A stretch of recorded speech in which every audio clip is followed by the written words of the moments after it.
فيلمنا مع سيونج، واللي بيكون راجل عصابات وعنده رجالة كتير، وبنشوفه بعدها راح يتكلم مع مراته واللي بيكون اسمها نوجو، وبنعرف من كلامهم ان نوجو زعلانة من والدها عشان ما جابلهاش المعرض اللي هي نفسها فيه، وبيكون والدها ده حد كبير في المنطقة، وكمان هو اللي مشغل سيونج جوزها.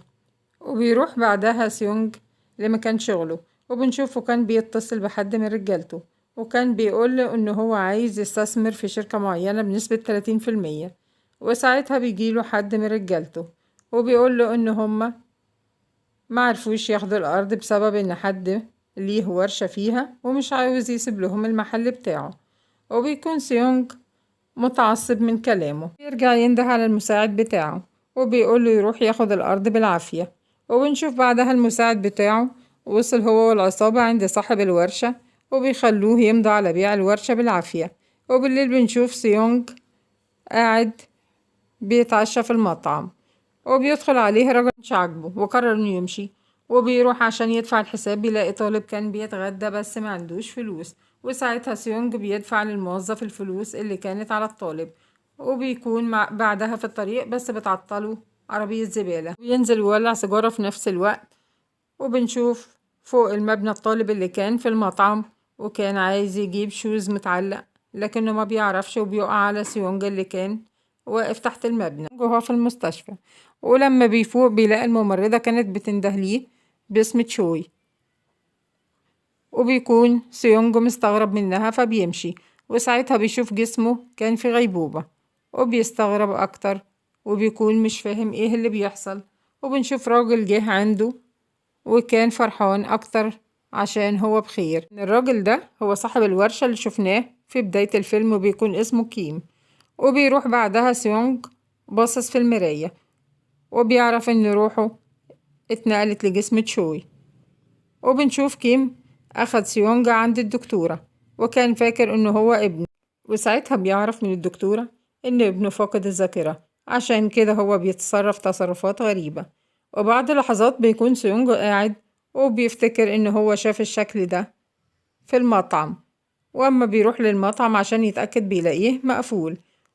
واما بيسأل واحدة في الشارع على المطعم بتقوله ان المطعم ده مقفول من فترة كبيرة. بعدها الأخبار وكانت بتتكلم عن الحادثة اللي حصلت لراجل العصابات سيونج، وبيكون اللي شايف الأخبار دي هو الراجل بتاعه شون. وبنشوفه راح يبلغ شون وبيقوله ان سيونج عمل حادثة ودخل في غيبوبة. واما شون بيعرف الخبر ده بيتبسط جدا عشان سيونج كان من أكبر أعدائه. وسيونج بنشوفه راح لمراته اللي كانت خايفة منه ومش مصدقة انه هو جوزها عشان هو متغير.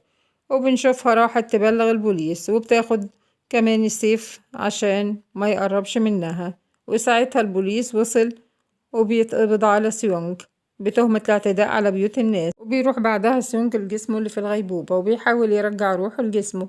وساعتها بيوصل المساعد بتاع سيونج وبيفضل يتخانق معاه عشان دخل الأوضة اللي هو فيها، وبيحاول سيونج يشرح له وبيقول له إن هو سيونج بس الأرواح اتبدلت، لكنه ما بيصدقش وبيفضل يتخانق معاه لغاية ما بتدخل ممرضة وبتوقف الخناقة اللي بينهم. وتاني يوم بنشوف سيونج راح المدرسة وابتدى يعيش حياته كطالب، وبيتفاجئ لما بيشوف الطلبة كانوا بيبصوا عليه بصات غريبة وبيتنمروا عليه. وبيكونوا بعدها في وقت الاستراحة ونشوف الطالبات كانوا بيتنمروا على واحدة اسمها سيون. وأما سيونج بيشوفهم بيتنمروا على الطالبة بيطلب منهم يوقفوا اللي هما بيعملوه. وساعتها بيجي حد من الطلبة عند سيونج وبيقول له ما يتدخلش مع الطالبات وإلا هنخلص عليك. وبيكون الطالب ده مش عارف ان الراجل اللي قدامه سيونج رجل العصابات.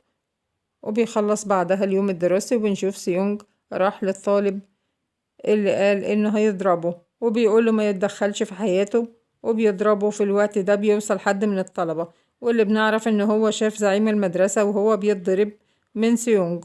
وبيروح بعدها زعيم المدرسة للطالب وهو بيتضرب وبيقوله ما يعرفش اي حد باللي شافه. وبنشوف سيونج ظهر من تاني وبيضرب الزعيم وصحابه عشان بيضايقوا الطالب.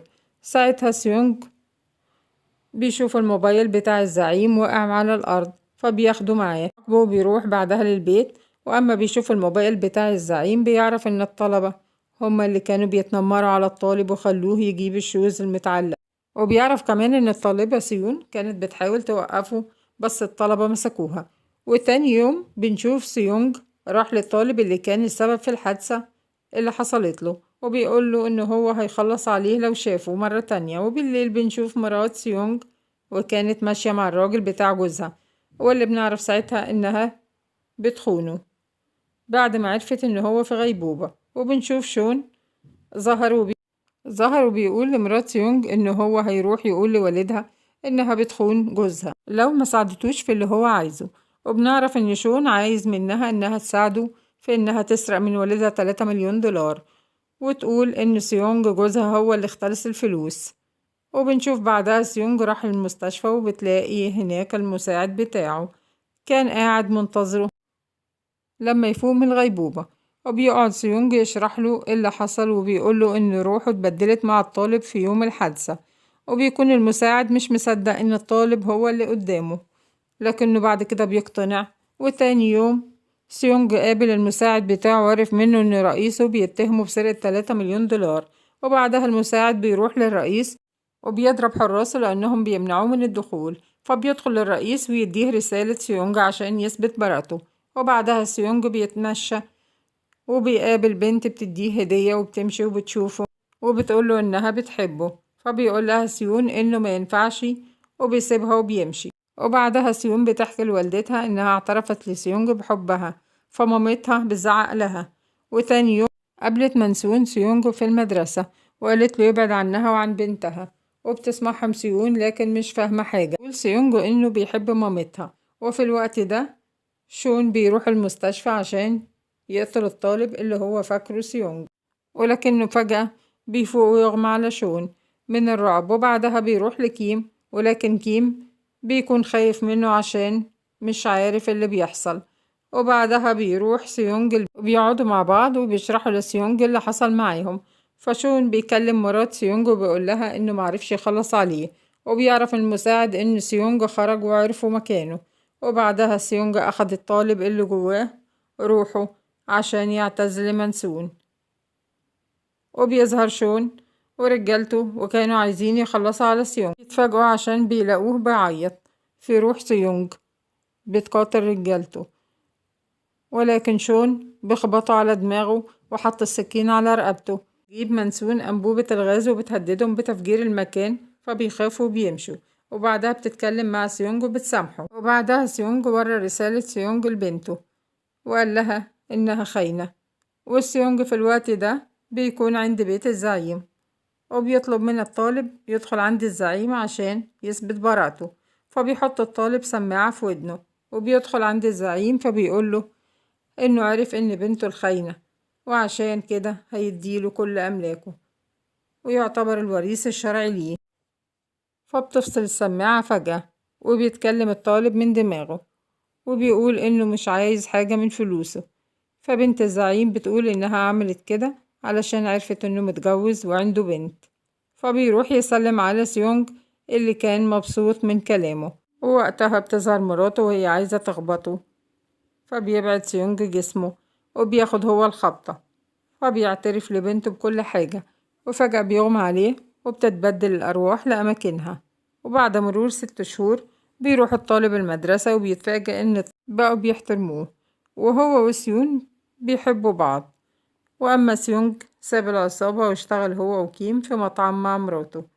وبتدخل سيون هي والطالب وبنعرف إنها حبت والدها. نهاية الفيلم بنعرف إن سيونج ساب العصابة ومراته الخاينة ورجع لمراته الأولى.